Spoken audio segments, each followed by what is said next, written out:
ಸ್ನೇಹಿತರ welcome back to Mahi updates YouTube channel. Gruhalakshmi ಯೋಜನೆಯ ಅಪ್ಡೇಟ್ಗೆ ತಮಗೆಲ್ಲರಿಗೂ ಆತ್ಮೀಯವಾದ ಸ್ವಾಗತ.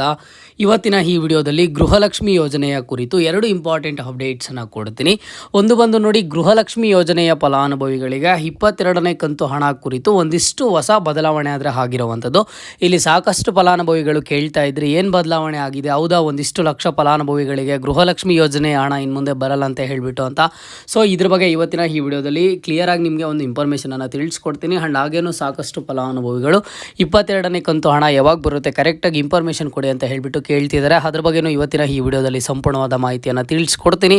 ವಿಡಿಯೋನ ಕೊನೆ ತನಕ ವಾಚ್ ಮಾಡಿ. ಆ್ಯಂಡ್ ಅದಕ್ಕಿಂತ ಮುಂಚೆ ಇನ್ನೂ ಚಾನಲ್ಗೆ ಲೈಕು ಸಬ್ಸ್ಕ್ರೈಬ್ ಮಾಡ್ಕೊಂಡಿಲ್ಲ ಅಂತ ಅಂದ್ರೆ ಕೆಳಗಡೆ ಲೈಕ್ ಬಟನು ಆ್ಯಂಡ್ ಹಾಗೇನು ಸಬ್ಸ್ಕ್ರೈಬ್ ಬಟನ್ ಕಾಣಿಸ್ತಿರುತ್ತೆ, ಹೋಗಿ ಲೈಕು ಸಬ್ಸ್ಕ್ರೈಬನ್ನು ಮಾಡ್ಕೊಳ್ಳಿ. ಆ್ಯಂಡ್ ಈಗಾಗಲೇ ಯಾರೆಲ್ಲ ಲೈಕ್ ಮಾಡಿ ಸಬ್ಸ್ಕ್ರೈಬ್ ಮಾಡಿ ಸಪೋರ್ಟ್ ಮಾಡ್ತಿದ್ದೀರಾ ಎಲ್ಲರಿಗೂ ಥ್ಯಾಂಕ್ ಯು ಸೋ ಮಚ್.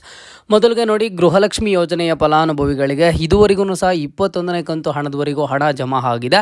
ಈಗ ನೆಕ್ಸ್ಟ್ ಪ್ರತಿಯೊಬ್ಬರು ವೆಯ್ಟ್ ಮಾಡ್ತಿರುವಂಥದ್ದು 22ನೇ ಕಂತು ಹಣ ಯಾವಾಗ ಜಮಾ ಆಗುತ್ತೆ ಅಂತ ಹೇಳಿಬಿಟ್ಟು. ಸೊ 22ನೇ ಕಂತು ಹಣ ಜಮಾ ಕುರಿತು ಒಂದಿಷ್ಟು ಬದಲಾವಣೆಗಳಾದರೆ ಆಗಿರುವಂಥದ್ದು, ಒಂದಿಷ್ಟು ಹೊಸ ಚೇಂಜಸ್ ಆದರೆ ಆಗಿರುವಂಥದ್ದು. ನೀವು ಸಾಕಷ್ಟು ಕಡೆ ಈ ಒಂದು ನ್ಯೂಸನ್ನು ಕೇಳಿರ್ತೀರಾ. ಆಗ ಅಂದ್ಕೊಂಡಿರ್ತೀರಾ, ಹೌದಾ ಇನ್ನು ಮುಂದೆ ಗೃಹಲಕ್ಷ್ಮಿ ಯೋಜನೆಯ 22ನೇ ಕಂತು ಹಣ ಇಂತಹ ಫಲಾನುಭವಿಗಳಿಗೆ ಬರೋದಿಲ್ಲಂತೆ ಅಂತ ಹೇಳಿಬಿಟ್ಟು. ಸೊ ಯಾರಿಗೆ ಬರೋದಿಲ್ಲ ಅನ್ನೋದ್ರ ಬಗ್ಗೆ ನೀವು ಫಸ್ಟು ಕ್ಲಿಯರಾಗಿ ತಿಳ್ಕೋಬೇಕು. ಯಾರಿಗೆ ಬರೋದಿಲ್ಲ ಅಂತ ಅಂದರೆ ಗೃಹಲಕ್ಷ್ಮಿ ಯೋಜನೆಯ ಫಲಾನುಭವಿಗಳು. ಈಗ ಯಾರು ಗೃಹಲಕ್ಷ್ಮಿ ಯೋಜನೆಯ ಫಲಾನುಭವಿಗಳು ನೀವು ಇರ್ತೀರಾ, ನೀವೇನಾದರೂ GST ಟ್ಯಾಕ್ಸ್ ಪೇಯರ್ಸ್ ಆಗಿದ್ದರೆ, IT ಫೈಲ್ ಮಾಡ್ತಿದ್ರೆ, ನಿಮಗೆ ಇನ್ನು ಮುಂದೆ ಗೃಹಲಕ್ಷ್ಮಿ ಯೋಜನೆಯ ಹಣ ಆದರೆ ಜಮಾ ಆಗೋದಿಲ್ಲ.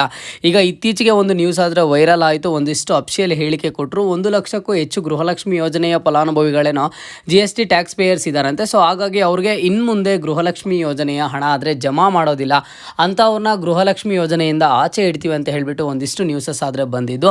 ಸೊ ಹಾಗಾಗಿ ನೀವೇನಾದರೂ GST ಟ್ಯಾಕ್ಸ್ ಪೇಯರ್ಸ್ ಆಗಿದ್ದರೆ ಮಾತ್ರ ನಿಮಗೆ ಗೃಹಲಕ್ಷ್ಮಿ ಯೋಜನೆಯ ಹಣ ಬರೋದಿಲ್ಲ. ಅದನ್ನು ಬಿಟ್ಟರೆ ನಿಮ್ಮ ಒಂದು ಬ್ಯಾಂಕ್ ಖಾತೆಗಳಿಗೆ ಖಂಡಿತವಾಗ್ಲೂ ಗೃಹಲಕ್ಷ್ಮಿ ಯೋಜನೆಯ 22ನೇ ಕಂತು ಹಣ ಆಗಲಿ ಅಥವಾ ಮುಂದೆ ಬರುವಂತಹ ಯಾವುದೇ ಕಂತಿನ ಹಣ ಆಗಲಿ ನಿಮ್ಮ ಒಂದು ಬ್ಯಾಂಕ್ ಖಾತೆಗಳಿಗೆ ಜಮಾ ಆಗುತ್ತೆ. ನೀವು ಯಾರೂ ವರಿ ಮಾಡ್ಕೊಳ್ಳೋಂಥ ಅವಶ್ಯಕತೆ ಇಲ್ಲ. ಈ ಒಂದು ನ್ಯೂಸನ್ನು ಕೇಳಿದ ಆದಮೇಲೆ ಸಾಕಷ್ಟು ಗೃಹಲಕ್ಷ್ಮಿಯರು ಏನು ಅಂದ್ಕೊಂಡಿದ್ದಾರೆ ಅಂತ ಅಂದರೆ, ಇಲ್ಲಿ ಈ ಗೃಹಲಕ್ಷ್ಮಿ ಯೋಜನೆಯ ಫಲಾನುಭವಿಗಳಿಗೆ ಹಣ ಬರೋದಿಲ್ವೇನೋ, ಒಂದಿಷ್ಟು ಲಕ್ಷ ಫಲಾನುಭವಿಗಳಿಗೆ ಬರೋದಿಲ್ಲ ಅಥವಾ ಇನ್ನೂ ಅಂತ ಹೇಳಿಬಿಟ್ಟು ಹೆಚ್ಚಿಗೆ ಡೌಟ್ಸನ್ನು ನೀವೇ ಕ್ರಿಯೇಟ್ ಮಾಡ್ಕೊಂಡಿದ್ರಿ. ಬಟ್ ಕ್ಲಿಯರಾಗಿ ತಿಳ್ಕೊಳ್ಳಿ, GST ಟ್ಯಾಕ್ಸ್ ಪೇಯರ್ಸ್ ಯಾರು ಇರ್ತಾರೆ ಅವ್ರಿಗೆ ಮಾತ್ರ ಗೃಹಲಕ್ಷ್ಮಿ ಯೋಜನೆಯ ಹಣ ಆದರೆ ಬರೋದಿಲ್ಲ.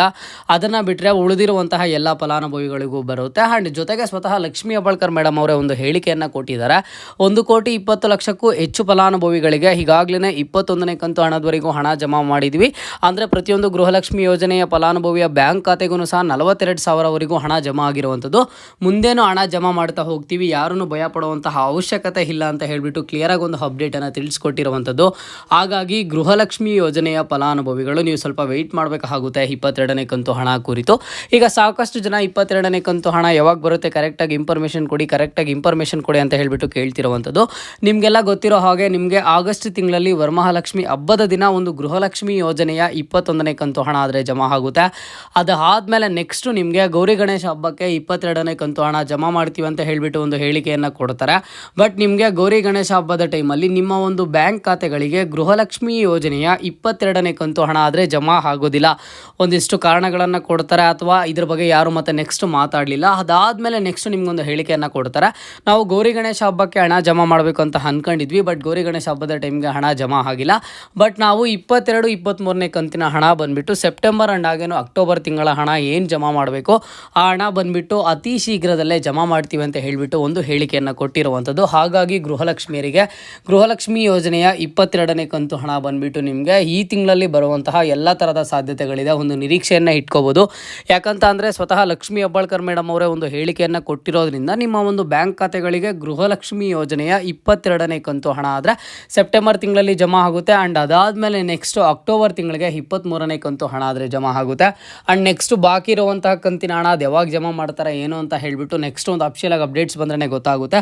ಬಟ್ ಯಾವಾಗ ಮಾಧ್ಯಮ ಮಿತ್ರರೊಂದಿಗೆ ಮಾತನಾಡಿ ಲಕ್ಷ್ಮೀ ಹೆಬ್ಬಾಳ್ಕರ್ ಮೇಡಮ್ ಅವರು ಒಂದು ಪ್ರೆಸ್ ಮೀಟ್ ಮೂಲಕ ಹೇಳ್ತಾರೆ, ನಾವು 22, 23ನೇ ಕಂತಿನ ಹಣ ಸೆಪ್ಟೆಂಬರ್ ಆ್ಯಂಡ್ ಹಾಗೇನು ಅಕ್ಟೋಬರ್ ತಿಂಗಳನ್ನ ಅತಿ ಶೀಘ್ರದಲ್ಲೇ ಜಮಾ ಮಾಡ್ತೀವಿ ಅಂತ ಹೇಳಿಬಿಟ್ಟು. ಸೊ ಆ್ಯಂಡ್ ಇದು ಒಂದು ಕಡೆ ಆದರೆ ಇನ್ನೊಂದು ಕಡೆ ಏನೋ ಒಂದು ಅಫಿಷಿಯಲ್ ಅಪ್ಡೇಟ್ಸ್ ಬರ್ತಾ ಇದೆ ಅಂತ ಅಂದರೆ, ಸೆಪ್ಟೆಂಬರ್ ತಿಂಗಳಲ್ಲಿ ಏನಾದರೂ ಇನ್ ಕೇಸ್ ಹಣ ಜಮಾ ಆಗಿಲ್ಲ ಅಂತ ಅಂದರೆ ಅಕ್ಟೋಬರ್ ತಿಂಗಳಲ್ಲಿ ಬಂದುಬಿಟ್ಟು ಸೆಪ್ಟೆಂಬರ್ ಆ್ಯಂಡ್ ಹಾಗೇನು ಅಕ್ಟೋಬರ್ ತಿಂಗಳ ಹಣ ಸೇರಿ 4,000 ಬರುವಂಥ ಸಾಧ್ಯತೆಗಳಿದೆ ಅಂತ ಹೇಳಿಬಿಟ್ಟು ಒಂದಿಷ್ಟು ಅಫಿಷಿಯಲ್ ಅಪ್ಡೇಟ್ಸ್ ಆದರೆ ಬರ್ತಿರುವಂಥದ್ದು. ಬಟ್ ಇದ್ರ ಬಗ್ಗೆ ಸಚಿವ ಲಕ್ಷ್ಮೀ ಹೆಬ್ಬಾಳ್ಕರ್ ಮೇಡಮ್ ಅವರನ್ನು ಹೇಳಿಲ್ಲ, ನಾವು ಅತಿ ಶೀಘ್ರದಲ್ಲೇ ಜಮಾ ಮಾಡ್ತೀವಿ ಅಂತ ಅಷ್ಟೇ ಅವರು ಒಂದು ಹೇಳಿಕೆಯನ್ನು ಕೊಟ್ಟಿರುವಂಥದ್ದು. ಇರುವಂಥದ್ದು. ನಿಮಗೆ ದಸರಾ ಹಬ್ಬ ಇರೋದ್ರಿಂದ ಈಗ ನೆಕ್ಸ್ಟ್ 2ನೇ ತಾರೀಕು ಖಂಡಿತವಾಗ್ಲೂ ಗೃಹಲಕ್ಷ್ಮಿ ಯೋಜನೆಯ ಹಣ ಅಂತೂ ಜಮಾ ಆಗಲೇ ಆಗುತ್ತೆ. ಅದು 2,000 ಹಣ ಜಮಾ ಆಗುತ್ತಾ ಇಲ್ಲ ಅಂತಂದರೆ 4,000 ಹಣ ಜಮಾ ಆಗುತ್ತಾ ಅಂತ ಹೇಳ್ಬಿಟ್ಟು ಕಾದು ನೋಡಬೇಕಾಗುತ್ತೆ. ಅದ್ರ ಬಗ್ಗೆ ನಾನು ನೆಕ್ಸ್ಟ್ ಮುಂದಿನ ವೀಡಿಯೋಸಲ್ಲಿ ತಿಳಿಸ್ಕೊಡ್ತೀನಿ, ಓಕೆನಾ. ಸೊ ನಿಮಗೆ ಪ್ರತಿನಿತ್ಯದ ಗೃಹಲಕ್ಷ್ಮಿ ಯೋಜನೆಯ ಅಪ್ಡೇಟ್ಸ್ ಆದರೆ ಸಿಗ್ತಾ ಇದೆ, ಇನ್ನು ಮುಂದೆನೂ ಸಹ ಬರ್ತಾನೆ ಇರುತ್ತೆ. ಹಾಗಾಗಿ ನೀವು ಮಾಡಬೇಕಿರುವಂಥ ಕೆಲಸ ಇಷ್ಟೇ, ಕೆಳಗಡೆ ಲೈಕ್ ಬಟನ್ನು ಸಬ್ಸ್ಕ್ರೈಬ್ ಬಟನ್ ಕಾಣಿಸಿರುತ್ತೆ, ಹೋಗಿ ಲೈಕು ಸಬ್ಸ್ಕ್ರೈಬನ್ನು ಮಾಡ್ಕೊಳ್ಳಿ.